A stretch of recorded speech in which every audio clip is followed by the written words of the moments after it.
اب شیخ عبد القادر جیلانی رحمۃ اللہ علیہ کے خطبات کے مجموعے الفتح الربانی یعنی فتوح ربانی کے اردو ترجمے کا 7واں خطبہ پیش کیا جا رہا ہے، جس کا عنوان ہے مومن بھی اپنی حالتوں کے لحاظ سے 3 قسم کے ہیں۔ 7ویں مجلس 17 شوال المکرم 545 ہجری کو اتوار کے دن خانقاہ شریف میں ارشاد فرمایا،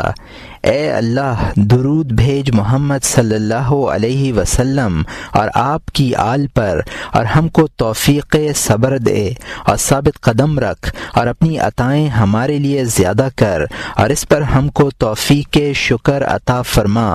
آخر دعا تک زاں باد فرمایا، اے قوم تم صبر کرو، دنیا سرتاپا آفتوں اور مصیبتوں کا مجسمہ ہے، اور اس کے سوا دنیا سے کچھ شاذ و نادر ہی ہے۔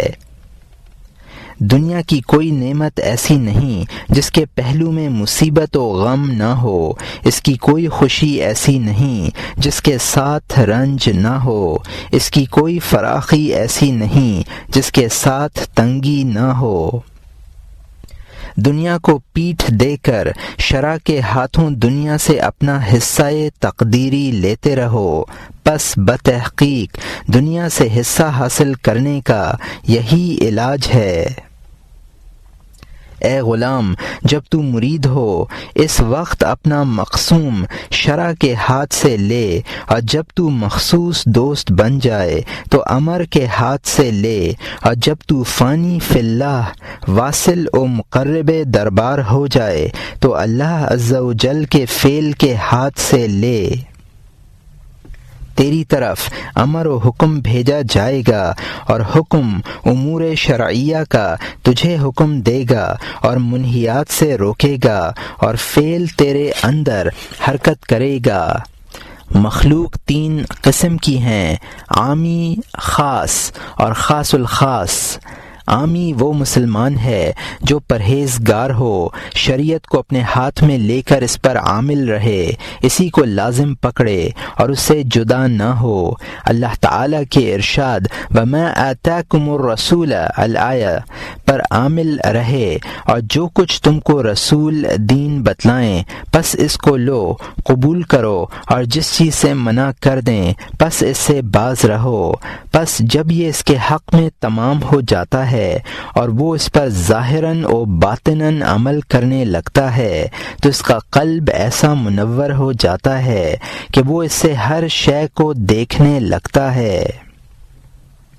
پس جب وہ کوئی شے شریعت کے ہاتھ سے لیتا ہے تو اپنے قلب سے فتویٰ چاہتا ہے اور الہام الہی طلب کرتا ہے، اور اسی واسطے کہ الہام الہی ہر شے میں عام ہے، جیسا کہ ارشاد فرمایا فَالْهَمَهَا الآخر، پس اللہ نے نفس کو کر دیا اس کا فجور اور تقوی۔ الغرض وہ قلب سے فتویٰ لیتا ہے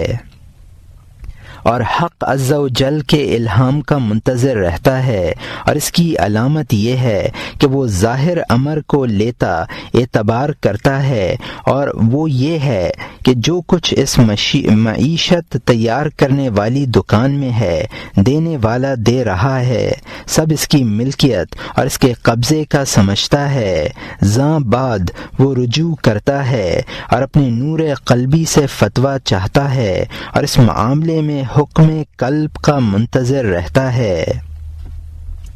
اور اس معاملہ میں حکم کا منتظر رہتا ہے، اور اس مرتبہ کا حصول جب ہوتا ہے جبکہ وہ عمل بالشرع سے فارغ ہونے اور اس کی قوت ایمانی اور قوت توحید قوی ہو جائے، اور اس کا قلب دنیا اور مخلوق سے علیحدہ ہو جائے، ان کے جنگلوں اور دریاؤں کو عبور کر لے، پس اس حصول کے بعد اس کی صبح نمودار ہوتی ہے، نور ایمان اور نور قرب عز و جل کی طرف سے آتا ہے، اور نور عمل اور نور بصر اور نور اطمینان و آہستگی اس کو مل جاتا ہے۔ تمام امور حقوق شرع کے ادا کرنے اور اس کی پیروی کی برکت کا نتیجہ ہوتے ہیں، اور یہ امور بغیر ادائے حقوق شرعی اور پیروی شرع حاصل نہیں ہوتے، اور لیکن ابدال جو کہ خواص الخواص میں اولاً وہ شرع سے فتویٰ لیتے ہیں، پھر امر الہی اور اس کے فعل اور تحریک اور الہام کے منتظر رہتے ہیں۔ پس ان تینوں درجوں کے سوا تو ہلاکت در ہلاکت، بیماری در بیماری، حرام در حرام، اور دین کے سر کا درد، دین کے قلب کا پھوڑا زخم اور دین کے جسم کی سل ہے۔ اے قوم، اللہ تعالیٰ کے تصرفات تم میں اس لیے ہوتے ہیں کہ وہ ظاہراً تمہارے اعمال کو دیکھے کہ آیا تم ثابت قدم رہتے ہو یا بھاگتے ہو، آیا امور تقدیری کی تصدیق کرتے ہو یا ان کو جھٹلاتے ہو۔ جو شخص تقدیر کے ساتھ موافقت نہیں کرتا وہ موافقت نہیں کیا جاتا، نہ توفیق دیا جاتا ہے۔ جو احکام قضا و قدر سے راضی نہیں ہوتا، اس سے رضامندی نہیں کی جاتی۔ جو دوسروں کو نہیں دیتا وہ عطا نہیں کیا جاتا، اور جو ملاقات نہیں کرتا سوار نہیں کیا جاتا۔ اے جاہل، تو امور تقدیریہ میں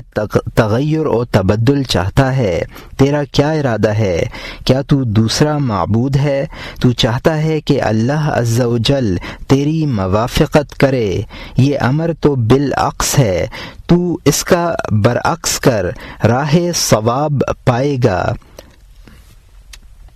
اور یہاں مترجم نے حاشیے میں لکھا ہے، یعنی راضی برضا رہ، ہر امر میں خدا کے ساتھ موافقت کر، نہ کہ تو اس کو اپنا موافق بنانا چاہے کہ یہ غیر ممکن ہے۔ اور یہاں حاشیہ ختم ہوتا ہے۔ اگر مقدرات و خدائی اندازہ نہ ہوتے تو جھوٹے دعوے نہ پہچانے جاتے جو ہر تجربے کے وقت ہی ظاہر ہوتے ہیں۔ اپنے نفس کا اس طرح انکار کر جیسا کہ وہ حق عز و جل کا انکار کرتا ہے۔ جب تو اپنے نفس پر منکر ہو جائے گا تو دوسرے کے انکار پر بھی قدرت پالے گا۔ اپنی قوت ایمانیہ کے اندازے کے مطابق تو خرابیوں کا ازالہ کر سکتا ہے، اور اس کے ضعف کا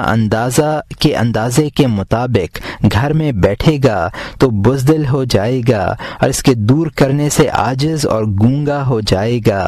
ایمان کے قدم ہی ایسے ہیں جو انس و جن کے شیطانوں کے مقابلے کے وقت ثابت و برقرار رہتے ہیں، وہی ایسے ہیں جو مصیبتوں اور بلاؤں کے نازل ہونے کے وقت سنبھلے رہتے ہیں۔ تیرے ایمان کے قدموں کو جب ثبات و قرار نہ ہو تو ایمان کا دعویٰ ہی نہ کر، اگر دعویٰ ہے تو ہر ایک کا دشمن بن، اور کل کے خالق سے دوستی کر، پس اگر اس کی مشیت و مرضی ہوگی کہ تو مبغوث چیزوں سے کسی کو دوست رکھے تو تو اس میں محفوظ رہے گا، اس واسطے کہ اس کی محبت ڈالنے والا وہ ہوگا نہ کہ تو۔ اور اسی واسطے حضور نبی کریم علیہ الصلاۃ والتسلیم نے فرمایا ہے، تمہاری دنیا میں سے 3 چیزیں ایسی ہیں جو میری محبوب بنا دی گئی ہیں: